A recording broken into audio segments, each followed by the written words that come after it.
Après de longs mois de travail, Will et Sam se rendent dans le camp de repos dans lequel ils ont été invités après avoir gagné à un concours.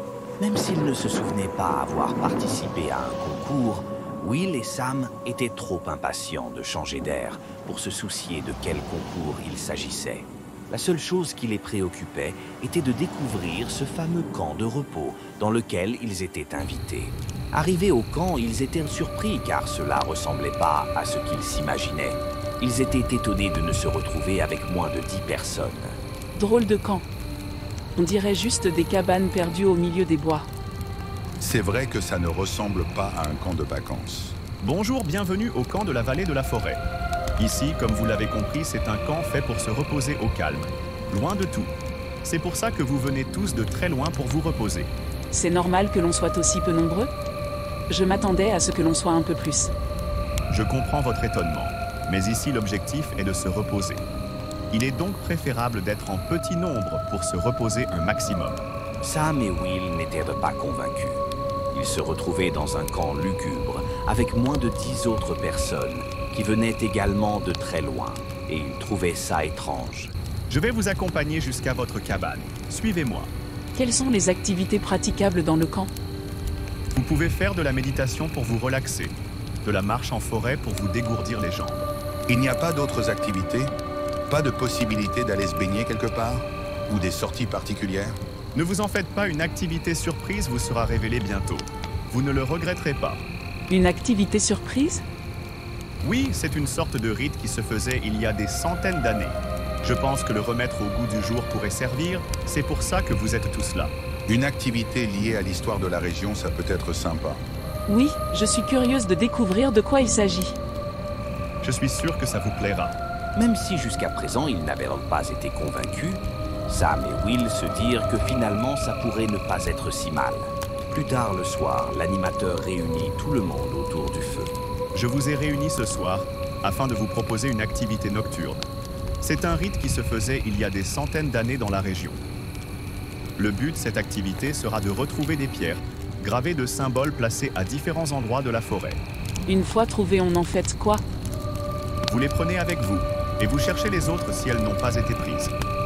Je vais vous donner des indices à chacun, puis vous partirez au signal. L'animateur distribua les indices, puis donna le départ. Tous partirent dans les bois à la recherche des pierres. Alors que les autres séparèrent, Sam et Will choisirent de rester ensemble. Pendant ce temps-là, l'animateur rentra dans sa cabane, restant attentif à ce que tous les participants soient bien partis dans les bois. Dans son bureau, il souleva le tapis et révéla une trappe, descendit dans une grotte creusée sous le camp. Il arriva dans une sorte de salle dans laquelle se trouve sur un autel un étrange cube gravé de symboles et un livre ancien. Éclairé par des bougies, il se plaça devant l'autel et commença à lire les écrits du livre qui semblaient être des formules. Pendant ce temps-là, Sam et Will, qui recherchaient les pierres, s'étonnaient de la facilité avec laquelle ils trouvèrent les pierres gravées. La seule véritable difficulté était la distance à parcourir dans la forêt de nuit. En recherchant les autres pierres, ils remarquèrent qu'il y en avait autant que le nombre de participants. C'est bizarre, il semble que toutes les pierres aient été prises. Il ne semble pas qu'on doive en avoir plus d'une par personne. Pourquoi nous avoir donné des indices aussi précis? Tout le monde a dû trouver facilement sa pierre. Oui, je ne comprends pas l'intérêt d'un tel jeu. Alors qu'ils continuèrent la recherche des pierres, un silence assourdissant se fit entendre. Puis, un énorme rugissement suivi de cris de peur envahirent les bois. Sam et Will, pris d'effroi, se dirent qu'il fallait aller voir ce qu'il se passait. C'est quoi ces cris? Bien, il faut aller voir. Ils ont certainement besoin d'aide. Mais c'était quoi ce rugissement? J'en sais rien. Je n'ai jamais entendu un tel rugissement. Le temps qu'ils arrivèrent sur les lieux, les cris avaient cessé, le calme était revenu. Mais ils découvrirent une scène d'horreur. Sous le choc, Sam et Will observèrent la scène d'horreur devant eux, quand le rugissement résonna de nouveau, accompagné d'horribles cris de souffrance, mélangés à des bruits de chair qui se déchiraient.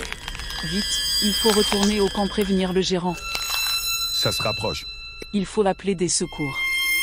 Alors qu'ils discutèrent de ce qu'ils allaient de faire, De derrière les arbres apparut une sorte de loup effrayant se tenant sur deux pattes, des dents acérées couverts de sang, les fixant. Ils se mirent à courir en direction du campement, mais une fois arrivés, ils ne trouvèrent personne et le camp saccagé.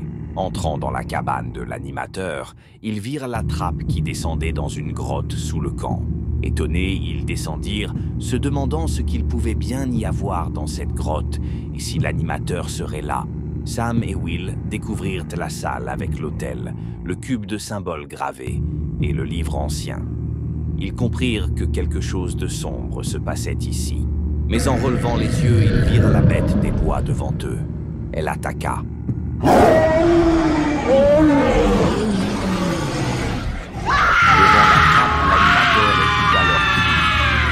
leur chair se faire déchirer.